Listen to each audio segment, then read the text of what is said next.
हम अपने चारों ओर बहुत सारे ऐसे पदार्थों को देखते हैं जिनमें कई छोटे छोटे कण भी होते हैं। तो इसी क्रम में हम आगे का जो अध्याय पढ़ेंगे जिसका नाम है परमाणु संरचना, एटॉमिक स्ट्रक्चर। इस अध्याय में हम कई चीज़ों को जानने का प्रयास करेंगे कि वास्तव में परमाणु क्या है, परमाणु के अंदर संरचना में कौन कौन से दूसरे कण होते हैं, कैसे ये प्रकृति में स्थायी रूप से पाया जा रहा है, कैसे यह किसी भी पदार्थ का एक सबसे सूक्ष्मतम कण बना, और इसके इतिहास के बारे में जानेंगे, अलग अलग तत्वों के इलेक्ट्रॉन के बारे में समझेंगे, और कैसे किसी परमाणु का जो परमाणु भार या परमाणु संख्या होती है इसे हम समझने का प्रयास करेंगे। हम सभी अपने चारों ओर कई तरह की वस्तुएं देखते हैं जो रंग, रूप, आकार, बनावट सभी में भिन्न होती हैं। जैसे हम अपने आसपास टेबल, कुर्सी, पेड़ पौधे, फूल, दरवाजे, खिड़कियाँ, पुस्तक, गमले, पेंसिल, रबर, ऐसी कई वस्तुएं देखते हैं जिनका आकार, आकृति, बनावट, रंग सब कुछ एक दूसरे से अलग अलग है। तभी हम ये भिन्नता कर पाते हैं कि एक वस्तु दूसरे से अलग क्यों है, चाहे वो रूप रंग में हो, चाहे आकार में, आकृति में, किसी भी आधार पर हम उसको भिन्नता दे सकते हैं, यानी हम उसको वर्गीकृत कर सकते हैं। तो वास्तव में ये जितने भी पदार्थ होते हैं ये कणों से बने होते हैं। ये जो कण होते हैं ये अत्यंत सूक्ष्म होते हैं। ये सभी जो वस्तुएं होती हैं इनमें जो भी पदार्थ होते हैं ये सभी पदार्थ छोटे छोटे कणों से मिलकर बने होते हैं। इन कणों का जो गुण होता है वो एक वस्तु का अलग होगा, दूसरे वस्तु का अलग होगा, लेकिन निश्चित रूप से प्रत्येक जो पदार्थ होता है उसमें छोटे छोटे कण होते ही हैं। यदि हम एक क्रियाकलाप के रूप में से देखें तो जैसे अगर हम एक बीकर लेते हैं या एक ग्लास लेते हैं, उसमें पानी लेकर हम 1 या 2 बूंद उसमें डेटॉल की डाल देते हैं। तो जब हम 1 या 2 बूंद डेटॉल की डालते हैं तो हम ये देखते हैं कि ये जो पूरा जल है वह डेटॉल की गंध देता है। यदि हम उसको और ज़्यादा पानी मिलाते जाते हैं, यानी उसको और पतला भी करते जाएंगे, तो भी उस पानी में निश्चित रूप से डेटॉल की गंध आती रहेगी। इसका अर्थ ये है कि यदि हम पानी को तनु भी करते जा रहे हैं फिर भी डेटॉल के जो गुण हैं उस पानी के अंदर आ गए हैं। इस तरह के एक और क्रियाकलाप को हम करके भी देखेंगे। जैसे आइए इसे समझने के लिए एक क्रियाकलाप करते हैं।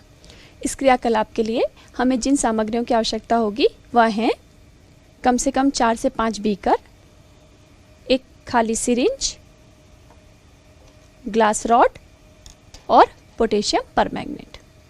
हमने यहाँ पर 5 बीकर लिए हुए हैं। प्रथम बीकर में 100 ml पानी है और बाकी प्रत्येक बीकर में हमने 90 ml पानी लिया हुआ है।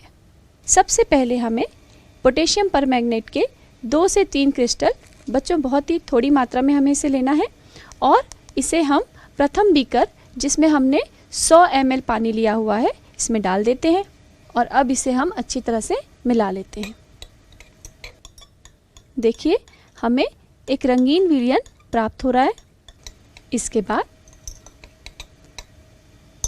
इस प्राप्त रंगीन विलयन को हम इस सिरिंज की सहायता से 10 ml इस सिरिंज में हम इसे ले रहे हैं। ये देखिए बच्चों, इस रंगीन विलयन का 10 ml हमने इस सिरिंज में ले लिया है।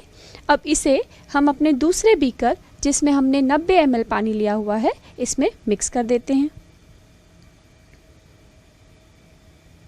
देखिए हमारा यह विलयन भी रंगीन हो गया है। इसी प्रक्रिया को हम आगे बढ़ाते हैं और पुनः इस रंगीन विलयन से 10 ml विलयन सिरिंज में लेते हैं।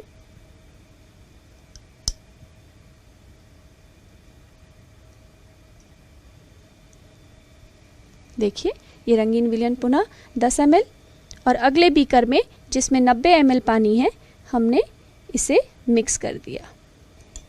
पोटेशियम परमैंगनेट का असर हम यहाँ भी देख पा रहे हैं। चलिए आगे बढ़ते हैं और फिर से 10 ml विलयन हमने सिरिंज में लिया और अगले बीकर में इसे मिला रहे हैं।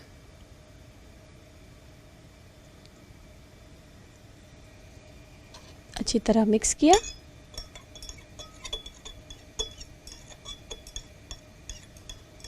आप देखेंगे कि हल्का रंगीन विलयन हमें प्राप्त हुआ है। एक बार और इसी प्रक्रिया को दोहराते हैं और इस रंगीन विलयन को हम सिरिंज में 10 ml लेकर अगले बीकर में, जिसमें 90 ml पानी है, मिक्स कर रहे हैं। और इसकी मात्रा पुनः कितनी हो गई? 100 ml। हल्का रंगीन विलयन हमें पुनः प्राप्त हुआ है। इसे देखने के लिए हमें एक सफ़ेद कागज़ और सादे पानी की आवश्यकता होगी, जिसके माध्यम से हम स्पष्ट रूप से इसके कलर को देख पाएंगे। कहते हैं कि किस तरह से KMnO4 का विलयन तैयार किया गया और कैसे KMnO4 का एक गाढ़ा बैंगनी रंग जो है वह कैसे धीरे धीरे एक हल्के रंग में भी परिवर्तित हुआ। लेकिन फिर भी यदि हम शुद्ध जल और KMnO4 युक्त जल में भिन्नता करना चाहें तो बिल्कुल हम उसको भिन्न भिन्न रूप में देख सकते हैं, क्योंकि निश्चित रूप से यदि हम हल्के रंग का भी KMnO4 का विलयन देखते हैं तो वह शुद्ध जल से बिल्कुल अलग होगा। और उसमें ये सिद्ध होता है कि KMnO4 का छोटा से छोटा जो कण है वह भी अंत तक है, क्योंकि उसी वजह से उस जल का रंग जो है वो हल्का बैंगनी रंग का दिखाई देता है या हल्का गुलाबी रंग का दिखाई देता है। तो इस क्रियाकलाप के माध्यम से हमने ये जाना कि पदार्थ में कई सूक्ष्म कण होते हैं जिन्हें हम अणु या परमाणु कहते हैं। तो ये जो परमाणु होता है वास्तव में यह किसी भी पदार्थ का सबसे आधारभूत कण होता है, यानी सबसे छोटा कण भी हम इसे कह सकते हैं। तो परमाणु से ही फिर अणु बनता है, क्योंकि पदार्थ जब बना है तो पदार्थ में परमाणु भी है और अणु भी है, और परमाणुओं के संयोग से ही अणु का निर्माण होता है। तो परमाणु की जो कहानी है या परमाणु की जो अवधारणा है ये कई वर्षों से चली आ रही है, बहुत पहले से ये देखी जा रही है। तो अब हम ये जानने का प्रयास करेंगे कि वास्तव में परमाणु की जो कहानी है वह कितनी पुरानी है, कितनी नई है, कब से इसकी अवधारणा का प्रारंभ हुआ और कब से यह परमाणु जो है वो आज के परमाणु की एक संरचना के रूप में उभर कर सामने आया है। लगभग 300 वर्ष पूर्व इसकी शुरुआत हुई। एक भारतीय दार्शनिक कणाद, उन्होंने ये कहा कि पदार्थ को यदि विभाजित किया जाए तो ये हमें छोटे छोटे कण के रूप में विभाजित होते हुए दिखाई देंगे।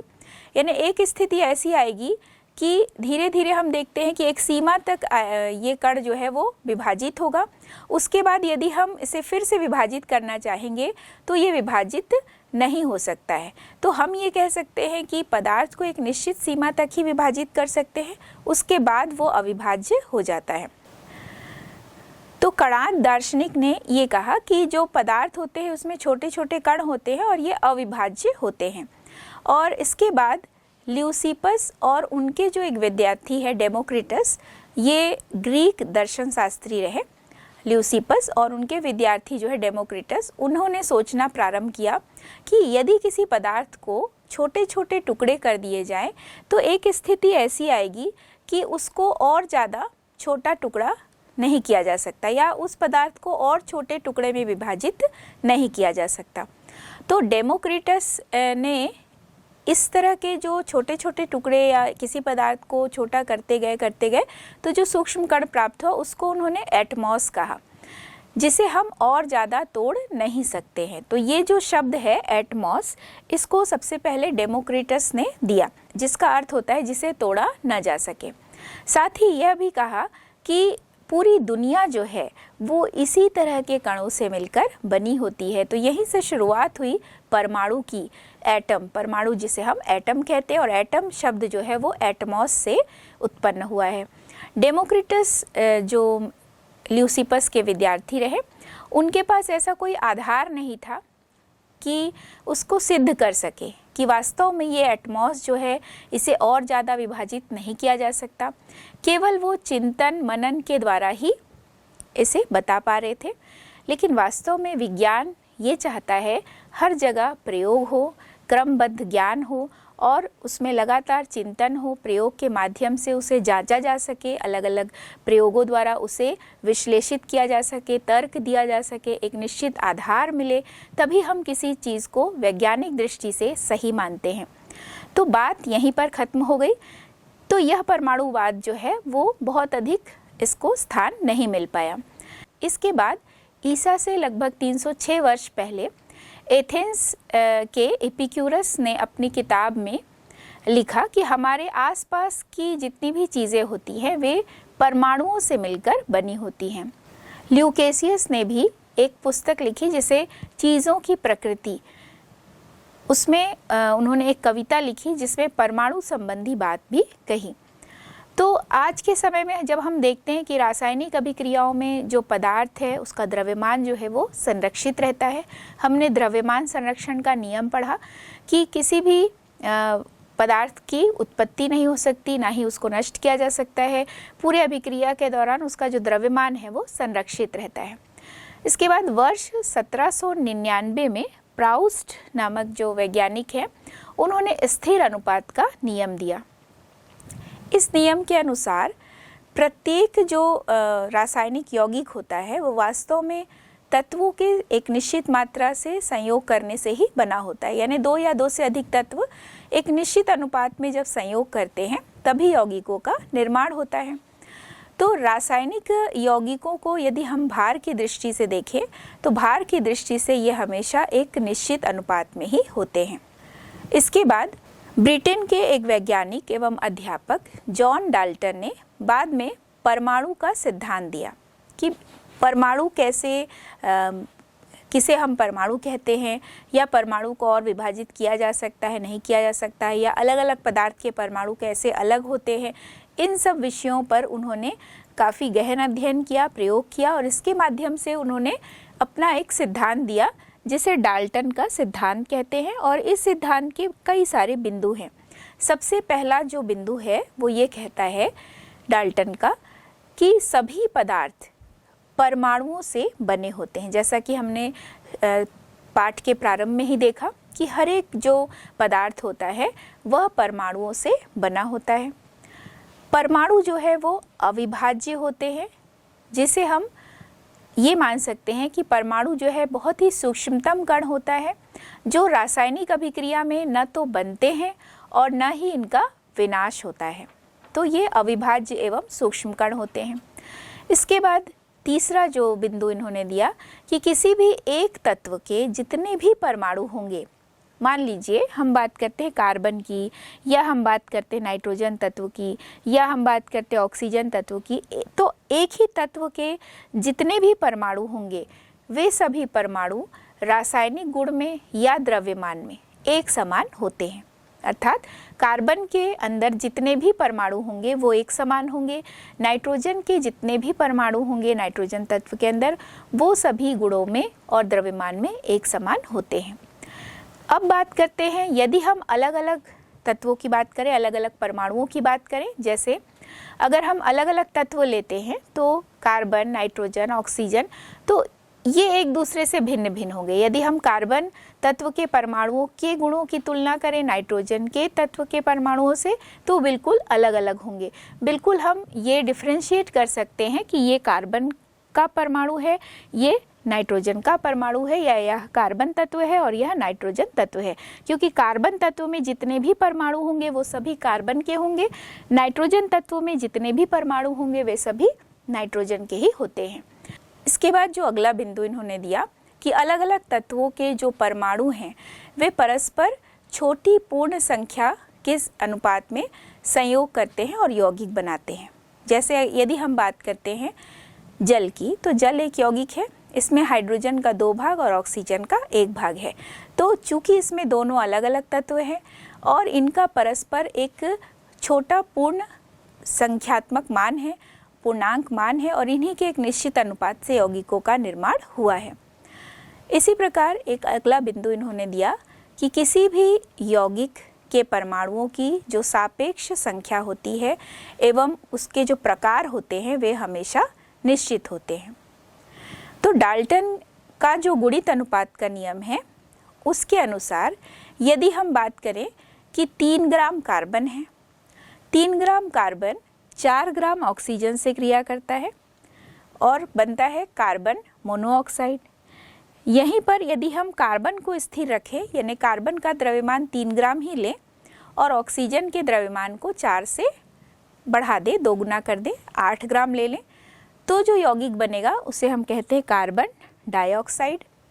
अब यहाँ पर हम देख रहे हैं कि कार्बन की निश्चित मात्रा है जो ऑक्सीजन के 4 ग्राम और ऑक्सीजन के 8 ग्राम से संयोग करके कार्बन मोनोऑक्साइड या कार्बन डाइऑक्साइड बनाते हैं। तो डाल्टन ने तत्वों के संयोग को विभिन्न अनुपातों में देखा तो ये पाया कि इनमें एक सरल गुणित अनुपात होता है। तो ये जो सरल गुणित अनुपात होता है, इसमें देखते हैं कि हर बार जो परमाणु है वह अविभाज्य होता है। तो हम यहाँ पर डाल्टन का ही जो गुणित अनुपात का नियम है उसे नियम के रूप में कैसे लिख सकते हैं, इसे समझेंगे कि जब भी 2 तत्व संयोग करते हैं, यानी जैसे हमने देखा कि कार्बन और ऑक्सीजन संयोग कर रहे हैं, तो जब भी 2 तत्व संयोग करते हैं और संयोग करके 2 या 2 से अधिक यौगिक बनाते हैं, एक तत्व के साथ दूसरे तत्व के संयुक्त होने वाले द्रव्यमान छोटे पूर्णांक अनुपात में होते हैं। यानी यहाँ पर हम देख रहे हैं कि कार्बन और ऑक्सीजन अलग अलग मात्रा में जैसे क्रिया करते हैं तो निश्चित अनुपात पाया जाएगा। जैसे यदि हम कार्बन ऑक्सीजन के साथ संयुक्त होकर कार्बन मोनोऑक्साइड और कार्बन डाइऑक्साइड देख रहे हैं, तो ऑक्सीजन का द्रव्यमान 4 ग्राम है और कार्बन डाइऑक्साइड की स्थिति में ऑक्सीजन का जो द्रव्यमान है वो 8 ग्राम है। तो यहाँ हम देख रहे हैं कि एक निश्चित अनुपात है जो कि 4:8 या 1:2 है। तो ये एक निश्चित गुणक है, यानी एक सरल अनुपात में ये पाया जाता है। तो यहाँ पर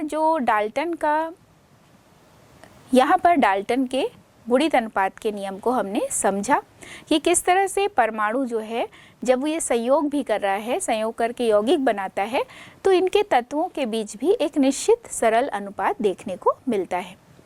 तो क्या सचमुच परमाणु अविभाज्य है? इस बात को समझने के लिए भी लगातार खोज होते गए। तो पदार्थ की प्रकृति को समझने के लिए लगातार समय समय पर कई प्रयास किए जा रहे हैं और उसी प्रयास का एक भाग था परमाणुवाद। चूँकि डाल्टन का जो परमाणु सिद्धांत है, उसके द्वारा परमाणु के सिद्धांत को या परमाणुवाद को एक नई दिशा मिली। तो यहीं से फिर और अधिक जो भी प्रयोग है उनकी शुरुआत भी हुई। तो एक तरफ जो हम देख रहे थे कि परमाणु को लेकर अलग अलग अनुमान लगाया जा रहा था, वहीं दूसरी तरफ हमने ये भी जाना कि गैसों की चालकता पर भी विभिन्न प्रयोग किए जा रहे थे। भौतिक शास्त्री जे थॉमसन एवं एक जर्मन वैज्ञानिक गोल्डस्टीन, इनका भी महत्वपूर्ण योगदान परमाणु की खोज के दौरान रही, यानी परमाणु संरचना को समझने में इनका भी बहुत अधिक योगदान रहा। तो निश्चित रूप से अब तक जो भी हमने पढ़ा, तो आप ये समझ गए होंगे कि इस पूरे अध्याय में हम परमाणु संरचना के बारे में पढ़ेंगे। तो ये इतिहास पढ़ा हमने। अब हम ये जानने का प्रयास करेंगे कि परमाणु की जो संरचना होती है, वास्तव में यह परमाणु इतना ही छोटा होता है या फिर इस परमाणु के अंदर और भी कण होते हैं। इसकी खोज फिर लगातार दूसरे वैज्ञानिकों ने की। तो यहाँ पर हम और भी नए नए खोजों के बारे में जानेंगे। तो परमाणु संरचना के और अधिक यदि हम विस्तार में समझने का प्रयास करेंगे तो कुछ प्रयोगों को भी हमें जानना पड़ेगा। तो सबसे पहले एक प्रयोग वैज्ञानिक द्वारा किया गया कि यदि कम दाब पर एक गैस से भरी हुई नली ली गई और उसमें उच्च विभवांतर पर विद्युत धारा प्रवाहित की जाती है।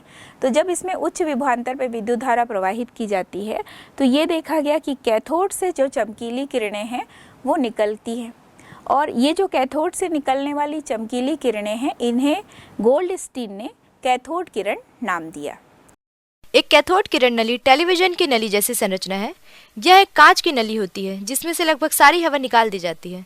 इसके 2 धात्विक प्लेटों को जब उच्च विभवांतर वाले विद्युत स्रोतों से जोड़ दिया जाता है तब ऋणावेशित प्लेट जो कैथोड कहलाती है, जिसमें से अदृश्य किरणें निकलती हैं, ये कैथोड किरणें धनावेशित प्लेट जो एनोड कहलाती है की ओर जाती हैं। और जब ये एनोड के छिद्र से होकर कैथोड किरण नली के अंतिम छोर तक चलते हैं, जहां से किरणें जब विशेष रूप से आच्छादित सतह से टकराती हैं तो प्रबल स्फुरदीप्त अथवा तीव्र प्रकाश उत्पन्न करती हैं। जब कैथोड किरण नली के क्षैतिज विद्युत क्षेत्र लगाया जाता है तो कैथोड किरणें धनावेश युक्त प्लेटों की ओर आकर्षित होती हैं। अतः एक कैथोड किरण आवश्यक रूप से आवेशित होती है एवं इसके ऋणावेशित कणों को इलेक्ट्रॉन के नाम से जाना जाता है। चुंबकीय क्षेत्र का प्रभाव। एक गतिमान आवेशित पिंड एक सूक्ष्म चुंबक की तरह व्यवहार करता है एवं इस चुंबकीय क्षेत्र में इलेक्ट्रॉन विचलन प्रदर्शित करते हैं। बाद में शूस्टर नामक एक वैज्ञानिक है, उन्होंने ये देखा कि ये जो कैथोड किरण चूँकि कैथोड से निकल रहा है तो इसके मार्ग में 2 धात्विक प्लेटें लगा दिया गया। 2 धात्विक प्लेटें लगाया। इन धात्विक प्लेटों को कैथोड एवं एनोड नाम दिया गया। उन दोनों के बीच विभवांतर उत्पन्न किया गया। तो कैथोड किरणें इन प्लेटों के बीच से जब गुजरती हैं तो वो धनात्मक प्लेट की तरफ यानी कि एनोड की ओर मुड़ जाती हैं। तो जब ये कैथोड किरणें एनोड की तरफ मुड़ रही हैं तो निश्चित रूप से यहाँ पर इसके आवेश को लेकर बात हुई कि ये क्यों एनोड की तरफ मुड़ती है। तो इनके मुड़ने का कारण यही है कि चूँकि कैथोड जो किरणें होती हैं वह ऋण आवेशित कणों से बनी होती है। तो जब ये कैथोड किरणें ऋण आवेशित कणों से बनी है, इसी वजह से यह एनोड प्लेट की तरफ मुड़ जाती हैं। तो यहाँ पर कैथोड से जो विभिन्न किरणें निकल रही हैं उनमें भी बहुत सारे कण हैं और जितने भी कण हैं वो सभी ऋणावेशित हैं और इसी कारण से कैथोड किरणें धीरे धीरे निकलकर एनोड की तरफ चली जा रही हैं। तो जे थॉमसन जो वैज्ञानिक है, उन्होंने इन कणों को ऋणावेशित जो कण थे इनको कैथोड किरणें कहा और ये भी माना कि इन कैथोड किरणों में ऋणावेशित कण होते हैं। तो कैथोड चाहे किसी भी पदार्थ का बना हो, उससे निकलने वाली जो कण होते हैं उनकी प्रकृति जो है वो हमेशा एक जैसी होती है। तो यहाँ पर जो ये ऋणावेशित कण इन्होंने देखा, इन कणों को इन्होंने नाम दिया इलेक्ट्रॉन। इस पर ऋणावेश होता है। तो इलेक्ट्रॉन जो है वो प्रत्येक तत्व के परमाणु का एक अपरमाणु कण है। यानी हमने अभी तक पढ़ा था कि परमाणु अविभाज्य है, लेकिन जे थॉमसन के प्रयोग के माध्यम से हमने ये जाना कि कैथोड किरणें जो है ऋणावेशित कणों से बनी होती हैं और इन कणों को ही इन्होंने इलेक्ट्रॉन नाम दिया और इलेक्ट्रॉन पर जो आवेश है वह ऋणावेश होता है। तो यहीं से जे थॉमसन द्वारा इलेक्ट्रॉन की खोज की गई और इस इलेक्ट्रॉन की खोज के कारण ही 1906 में जे थॉमसन को नोबेल पुरस्कार दिया गया। इसके बाद गोल्डस्टीन और कैनाल किरणों की बारी आती है। एक तरफ कैथोड किरणों की खोज के साथ साथ इलेक्ट्रॉन की भी खोज हो गई। इसके बाद गोल्डस्टीन ने अपने प्रयोग के माध्यम से ये अवलोकन किया कि जो कैनाल किरणें होती हैं ये धनावेशित कणों से बनी होती हैं और इनकी प्रकृति जो है यह निर्भर करती है कि उस गैस से भरी जो ट्यूब है उसमें कौन सा गैस भरा हुआ है, यानी गैस की प्रकृति पर यह निर्भर करती है। उन्होंने ये देखा कि एनोड किरण का जो आवेश है और जो द्रव्यमान है यह अलग अलग था। इससे उन्होंने ये भी निष्कर्ष निकाला कि ये जो किरणें होती हैं वो गैसों के आणीकरण से उत्पन्न हो रही थी। तो कैनाल किरणों की खोज से परमाणु की इस प्रकृति की व्याख्या हुई कि परमाणु जो है वो उदासीन होता है, अर्थात परमाणु में एक और तरह का कण भी होगा, क्योंकि परमाणु में यदि ऋणावेशित कण इलेक्ट्रॉन है तो निश्चित रूप से यहाँ पर धनावेशित कण भी होगा। इसी वजह से यह परमाणु जो है वह उदासीन होता है। तो गोल्डस्टीन के प्रयोग से यह स्पष्ट होता है कि कैनाल किरणें जो है वो धनावेशित किरणों से मिलकर बनी होती हैं और ये जो धनावेशित किरणें होती हैं यह उस ट्यूब में भरे हुए, यानी जो विसर्जन नलिका है उस ट्यूब में भरी हुई जो गैस है उसके नेचर पर डिपेंड करती हैं। तो परमाणु जो है वो उदासीन है, क्योंकि उसमें यदि ऋणावेशित कण है तो निश्चित रूप से उसमें धनावेशित कण भी होते ही हैं। इसके बाद थॉमसन का परमाणु मॉडल आया। इसे प्लम पुडिंग मॉडल भी कहते हैं। जे थॉमसन का प्लम पुडिंग मॉडल दिया गया।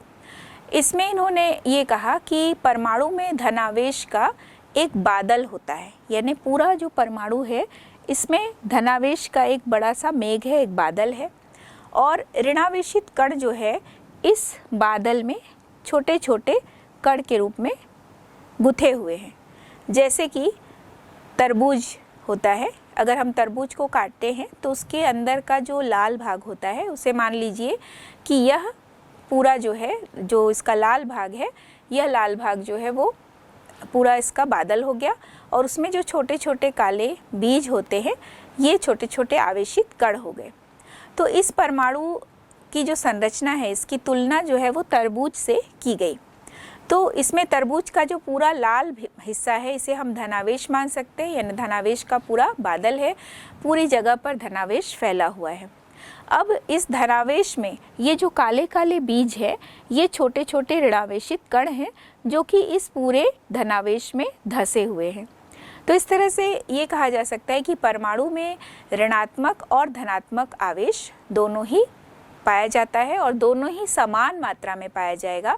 इसी वजह से जो परमाणु है वह उदासीन होता है, क्योंकि परमाणु यदि उदासीन है तो निश्चित रूप से उसमें जितने धन कण होंगे उतने ही ऋण कण होने चाहिए।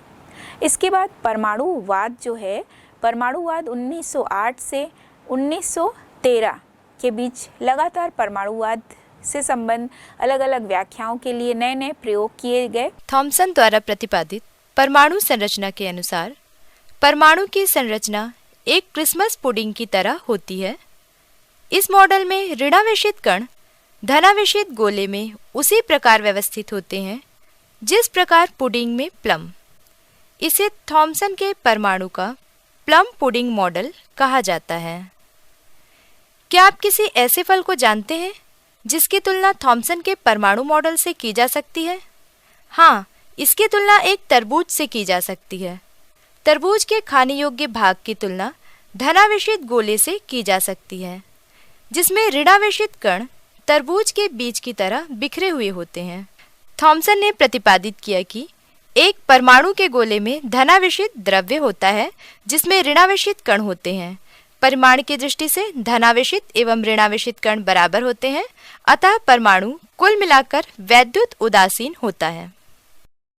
इन प्रयोगों में ही एक बहुत ही महत्वपूर्ण प्रयोग रदरफोर्ड का जो प्रकीर्णन प्रयोग है यह सामने आया और इस रदरफोर्ड के प्रकीर्णन प्रयोग के माध्यम से ही निश्चित रूप से परमाणु की एक जो व्याख्या है उसका प्रारंभ हुआ कि वास्तव में परमाणु के अंदर कौन कौन से और अपरमाणु कण हैं, वास्तव में परमाणु के अंदर और भी कण हैं या नहीं है।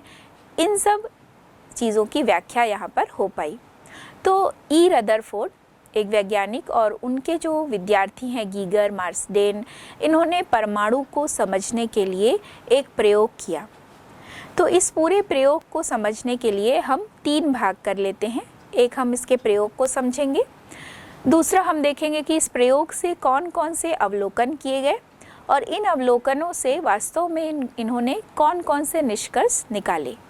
तो सबसे पहले हम देखते हैं कि जो ई रदरफोर्ड है, इन्होंने जो प्रयोग किया इसमें इन्होंने जो सोने की पतली महीन परत होती है वो लिया और उस सोने की पतली पत्थर या परत जो है उस पत्थर पर इन्होंने अल्फा कणों की बौछार कराई।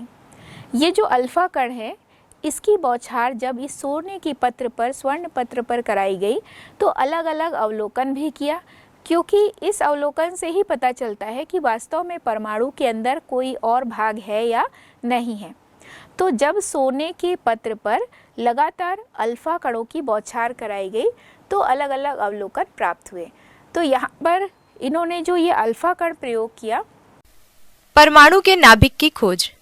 सर्वप्रथम एक रेडियोएक्टिव तत्व से निकले धनावेशित कणों की किरणों को एक स्फुरदीप्त पर्दे पर भेजने पर स्फुरदीप्त पर्दे में चमक उत्पन्न हुई, जहां इस किरण के मार्ग पर अत्यंत पतला स्वर्ण पत्र रखा गया।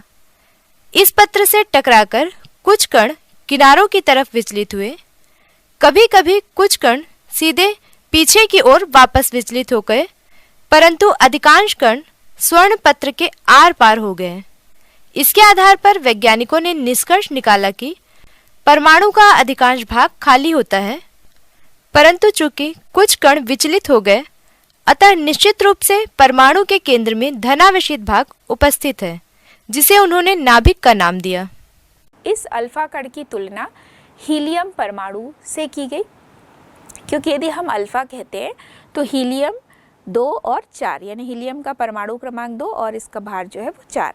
तो इस तरह से यह एक धन भाग है। यहाँ पर हम अल्फा कण को ये मान सकते हैं कि ये धनावेशित कण होता है, क्योंकि इसकी तुलना हीलियम से की गई, तो ये धनावेशित होते हैं। अब जब हमने ये देखा कि एक स्वर्ण पत्र है और उसमें लगातार अल्फा कणों की बौछार कराई गई, तो अवलोकन में 3 बातें इन्होंने देखा। बहुत सारे जो अल्फा कण हैं वो इस स्वर्ण पत्र को भेद कर आगे की ओर निकल गए। दूसरा देखा कि कुछ जो अल्फा कण हैं वह केंद्र तक आए और यहाँ से विक्षेपित हो गए, और बहुत थोड़े से जो अल्फा कण हैं ये जिस मार्ग से गए उसी मार्ग में लौटकर वापस आ गए। तो इनका जो 3 अवलोकन था, तीनों अवलोकन में इन्होंने अलग अलग बातें देखी कि बहुत सारे अल्फा कण जो हैं इसको भेद कर आगे निकल गए, कुछ अल्फा कण जो हैं वो केंद्र तक आए और विक्षेपित हो गए, और थोड़े से जो अल्फा कण हैं वो वापस अपने मार्ग में लौट आए। तो इसका इन्होंने निष्कर्ष क्या निकाला? बहुत सारे जो अल्फा कण हैं वह परमाणु को भेद कर आगे की ओर निकल गए। इसका अर्थ ये हुआ कि परमाणु का ज़्यादातर भाग जो है वो खोखला ही होता है, इसी वजह से ज़्यादातर जो अल्फा कण हैं वो इसे भेद कर आगे की ओर निकल गए। फिर इन्होंने देखा कि कुछ कण जो हैं वो विक्षेपित हो गए केंद्र तक आकर। तो इसका अर्थ ये हुआ कि परमाणु में जो केंद्र है इसमें धनावेशित भाग यहाँ पर होता है, केंद्र में धनावेशित भाग होता है। इसी वजह से जो ये अल्फा कण आ रहा है, चूँकि अल्फा कण भी धनावेशित होता है, तो जैसे ही यह केंद्र तक आया यहाँ से ये विक्षेपित हो गया। तो यानी धन धन के बीच में प्रतिकर्षण हुआ और ये यहाँ से विक्षेपित हो गया। यानी यहाँ से इस चीज़ की शुरुआत हुई कि जो परमाणु है उसमें जो धनावेशित भाग है वो बहुत छोटे से जगह पर स्थित है। इसके बाद इन्होंने ये अवलोकन किया कि जो लगभग 20,000 कणों में से जो एक कण है वो सोने के अत्यंत महीन पत्र से टकराकर वापस उसी दिशा में लौट आती है। यानी आप सोच सकते हैं कि 20,000 कण यदि जा रहे हैं तो उसमें से 1 या 2 कण जो है वो वापस उसी मार्ग में लौट आती है। इसका कारण ये है कि पूरे परमाणु की तुलना में जो नाभिक है इसका आकार बहुत ही छोटा होता है। यानी पूरे परमाणु से यदि हम उसके नाभिक की तुलना करें तो वो अत्यंत ही सूक्ष्म होता है।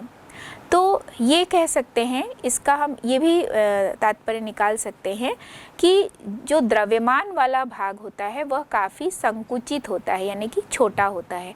अर्थात परमाणु का द्रव्यमान वाला भाग परमाणु के बहुत ही कम आयतन में सीमित होता है। रदरफोर्ड ने ये सुझाव दिया कि धनावेश वाला जो भाग है परमाणु का, उसका जो द्रव्यमान है वो बहुत ही छोटे से आयतन में फैला हुआ है, और इस छोटे से भाग में यहाँ पर ये धनावेशित पार्ट है, और इस धनावेशित पार्ट के चारों तरफ अलग अलग कक्षाएं हैं, और इन कक्षाओं में लगातार इलेक्ट्रॉन जो है वो चक्कर लगाते हैं। तो ये जो इलेक्ट्रॉन हैं वो अलग अलग चक्कर लगा रहे हैं, यानी बीच का जो केंद्र वाला भाग है वो बहुत ही सीमित है जिसमें कि धनावेश है, शेष जो भाग है वो इलेक्ट्रॉन का भाग होता है। फिर बाद में रदरफोर्ड ने प्रयोग के माध्यम से पूरा जो परमाणु का नाभिकीय मॉडल दिया, लेकिन ये बताने में असफल रहे कि वास्तव में जो परमाणु में इलेक्ट्रॉन है वो किस तरह से वितरित होता है। इन्होंने ये बताया कि परमाणु के नाभिक का जो भाग होता है वो धनावेशित होता है, और इस परमाणु के चारों तरफ जो इलेक्ट्रॉन्स है ये चारों तरफ फैले हुए हैं, लेकिन वास्तव में इलेक्ट्रॉन कैसे फैले हैं, किस तरह से इनका वितरण है, ये बताने में असफल रहे। अब हम ये जानेंगे कि रदरफोर्ड जो वैज्ञानिक हैं वास्तव में इनका कार्य किस तरह का था, या इनका कार्य क्षेत्र कौन सा था। तो नाभिकीय रसायन के जनक के रूप में भी इन्हें जाना जाता है। इनका जो समय है वो है 1871 से 1937 तक का, और इन्होंने इस पूरे समय में जो भी प्रयोग किए इससे एक निश्चित रूप से विज्ञान के क्षेत्र में बहुत सारी क्रांतियाँ आई। और चूँकि परमाणु के बारे में इन्होंने बताया, और हर एक पदार्थ जो इस प्रकृति में है उसका जो आधारभूत कण है वही परमाणु होता है, जिसे जानने का प्रयास लगातार वैज्ञानिक कर ही रहे थे, चाहे वो दार्शनिक हो, चाहे वैज्ञानिक हो, चाहे वो अध्यापक हो, हर किसी ने परमाणु के बारे में जानने का प्रयास किया। लेकिन एक सफल प्रयास की शुरुआत जो है वो यहीं से शुरू हुई, इनके माध्यम से ही शुरू हुई। और इन्होंने सबसे पहले नाभिक के बारे में बताया और इसकी खोज के लिए ही इन्हें नोबेल पुरस्कार दिया गया 1908 में। तो अल्फा कण प्रकीर्णन प्रयोग जो कि इन्होंने स्वर्ण पत्र पर अल्फा कणों की बौछार कराकर बताया था, तो यहाँ पर जो ये इन्होंने स्वर्ण पत्र लिया था वह बहुत ही पतला था, लगभग 100 नैनोमीटर पतला जो इन्होंने स्वर्ण पत्र लिया और इसमें लगातार तेज जो है वो अल्फा कणों की बौछार कराई। और इससे ये निष्कर्ष भी निकाला कि जो ये नाभिक है, यानी किसी परमाणु का जो सबसे छोटा पार्ट होता है, यानी नाभिक के अंदर जो धनावेशित भाग है वो उसका नाभिक है, जो बहुत छोटे से द्रव्यमान को लिए हुए है, बहुत छोटे से आयतन में वो है। तो इसमें परमाणु की त्रिज्या से लगभग ये 10⁵ गुना छोटा है। इस वजह से ही हमने ये देखा था कि 20,000 कणों में से 1 या 2 कण ही अपने मार्ग में वापस लौट रहे हैं, क्योंकि पूरे परमाणु की तुलना में नाभिक का जो आकार है वो बहुत ही छोटा होता है। तो यहीं से नाभिकीय रसायन की भी शुरुआत हुई। तो इन्हें एक तरह से नाभिकीय रसायन का जनक भी कहा जाता है। हमने ये देखा कि रदरफोर्ड के द्वारा परमाणु की खोज हुई और उसमें उन्होंने नाभिक की खोज की, इलेक्ट्रॉन है इसके बारे में बताया। लेकिन वास्तव में इन इलेक्ट्रॉनों का वितरण किस तरह से होता है, इसे बोर बरी 2 वैज्ञानिकों ने किया। और बोर बरी योजना के रूप में यह प्रचलित भी हुआ कि एक परमाणु है, उस परमाणु के बीच में नाभिक है और इस परमाणु के नाभिक के चारों ओर अलग अलग कक्षाएं हैं। इन कक्षाओं का नाम अलग अलग दिया, हर एक कक्षा की अलग अलग ऊर्जा स्तर होती है, K, L, M, N। यानी हम पहली कक्षा की बात करते हैं। इलेक्ट्रॉन्स को नाभिक के चारों ओर विभिन्न कक्षाओं में प्रदर्शित किया जाता है। औसतन इन कक्षाओं की त्रिज्या कक्षा की संख्या के बढ़ने के साथ बढ़ती है। नाभिक के सबसे समीप की कक्षा सबसे कम ऊर्जा स्तर को प्रदर्शित करती है। हर कक्षा को दर्शाने के लिए हम एक सर्कल बनाते हैं। हर इलेक्ट्रॉन को प्रदर्शित करने के लिए डॉट या क्रॉस चिन्ह का उपयोग किया जाता है। एक परमाणु में हर इलेक्ट्रॉन एक विशेष कक्षा में होता है। इलेक्ट्रॉन की व्यवस्था सबसे समीप की कक्षा से आरंभ होती है। जब हम इलेक्ट्रॉन की संरचना को दर्शाते हैं तब प्रत्येक कक्ष बारी बारी से बोर बरी योजना के अनुसार वितरित होते हैं। तो K है, फिर L, M, N, इस तरह से क्रमशः हम आगे की ओर बढ़ते जाते हैं। तो जैसे जैसे अलग अलग कक्षाएं नाभिक से दूर होती गई, तो वैसे वैसे यहाँ देख रहे हैं कि इसका नाम जो है K, L, M, N, इस तरह से ये बढ़ता जाता है। तो नाभिक के जो सबसे पास वाली कक्षा होती है, इसे हम कोश या कक्ष भी कहते हैं, जिसे K कहा गया। इसके बाद जो दूसरी कक्षा है उसे L कहा गया। इसी के बाद अगली जो कक्षा है उसे M, N, ये सब नाम दिया गया। तो वास्तव में इलेक्ट्रॉनों का वितरण समझाने के लिए बोर बरी वैज्ञानिक ने योजना बनाई। तो इनका वितरण कैसे होता है, इसे समझने के लिए हम अलग अलग बिंदुओं पर बात करेंगे।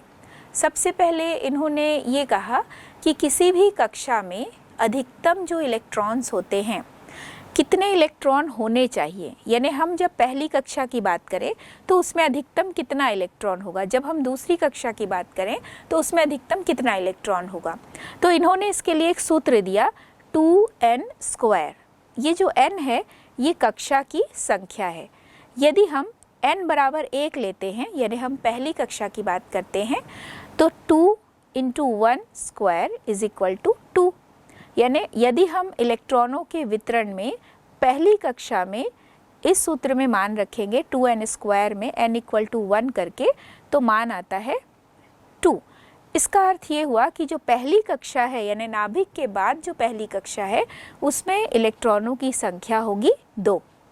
यदि हम 2n² में ही n बराबर 2 करें तो 2 × 2² होगा, यानी 4 × 2 यानी 8 इलेक्ट्रॉन्स। जब हम दूसरी कक्षा की बात करते हैं तो इसमें 8 इलेक्ट्रॉन होंगे। यदि हम यहीं तीसरी कक्षा की बात करें यानी n इक्वल टू 3 करें तो 2n स्क्वायर होगा, यानी 2 इंटू 3 का स्क्वायर, तो यहाँ पर हो जाएगा 2 इंटू 3 स्क्वायर, तो 9 इंटू 2 यानी 18 इलेक्ट्रॉन। यानी तीसरा जो कोश होगा इसमें 18 इलेक्ट्रॉन अधिकतम पाए जाते हैं। इससे कम हो सकता है लेकिन इससे ज़्यादा नहीं हो सकता, यानी प्रत्येक कक्षा में इलेक्ट्रॉन का जो वितरण है वो एक निश्चित संख्या में ही होगा। इससे कम हो सकता है, इससे ज़्यादा नहीं हो सकता। अगला जो एक नया शब्द इन्होंने यहाँ पर दिया, इसे संयोजी कोश कहते हैं। संयोजी कोश वास्तव में क्या है? तो किसी भी परमाणु का जो सबसे बाह्यतम कोश होगा इसे कहते हैं संयोजी कोश या वैलेंस सेल। तो ये जो संयोजी कोश होता है इसमें कितने इलेक्ट्रॉन उपस्थित होते हैं? जब हम इलेक्ट्रॉनों का वितरण करेंगे तो हम बहुत अच्छी तरह से समझ पाएंगे कि जो सबसे बाहरी कक्षा होती है उस बाहरी कक्षा को कहा जाता है संयोजी कोश, और इस संयोजी कोश में जो इलेक्ट्रॉन्स होते हैं उन्हें कहा जाता है संयोजी इलेक्ट्रॉन्स। तो ये जो बाहरी कोश है, और बाहरी कोश में यदि एक इलेक्ट्रॉन है तो इसे हम कहेंगे कि इसके संयोजी इलेक्ट्रॉन की संख्या 1 है। यदि बाह्यतम कोश में इलेक्ट्रॉनों की संख्या 2 है तो हम ये कहेंगे कि इसमें संयोजी कोश में इलेक्ट्रॉन की संख्या 2 है, यानी संयोजी इलेक्ट्रॉन्स जो है वो 2 है। दूसरा इन्होंने ये कहा कि सबसे बाहरी कक्षा में जो इलेक्ट्रॉनों की अधिकतम संख्या होती है यह 8 हो सकती है। अपवाद के रूप में जो K कक्ष है वो जब बाह्यतम कक्ष यदि है तो तब भी इसमें 2 इलेक्ट्रॉन ही होते हैं। तो यदि हम बात करें कि जो अधिकतम संख्या में इलेक्ट्रॉन्स है यदि बाहरी कक्षा में, तो यह इलेक्ट्रॉनों की अधिकतम संख्या 8 हो सकती है। तीसरा जो इन्होंने अपने योजना में बिंदु दिया उसके अनुसार किसी भी परमाणु की जो कक्षा होती है, इस परमाणु की कक्षा में इलेक्ट्रॉन तब तक स्थान नहीं लेता है जब तक कि उससे पहली वाली भीतरी कक्षा जो है वो पूरी तरह से नहीं भर जाती है। जब ये पूरी तरह से भर जाती है इसके बाद ये स्पष्ट होता है कि जो कक्षाएं हैं वो क्रमानुसार भरती हैं।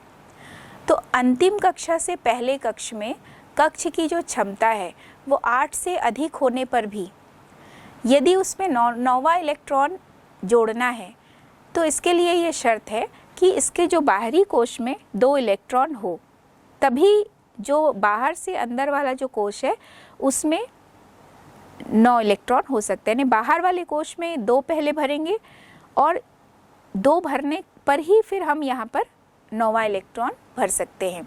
तो अंतिम से पहले वाली जो कक्षा है उस कक्षा की क्षमता 8 से अधिक भी यदि है तो भी ये निश्चित करना है कि बाह्यतम जो कक्षा है उसमें 2 इलेक्ट्रॉन जब तक नहीं भर जाए तब तक जो अंदर वाला कोश है उसे हम 8 से ज़्यादा नहीं भर सकते, भले ही उसकी क्षमता 8 से ज़्यादा है।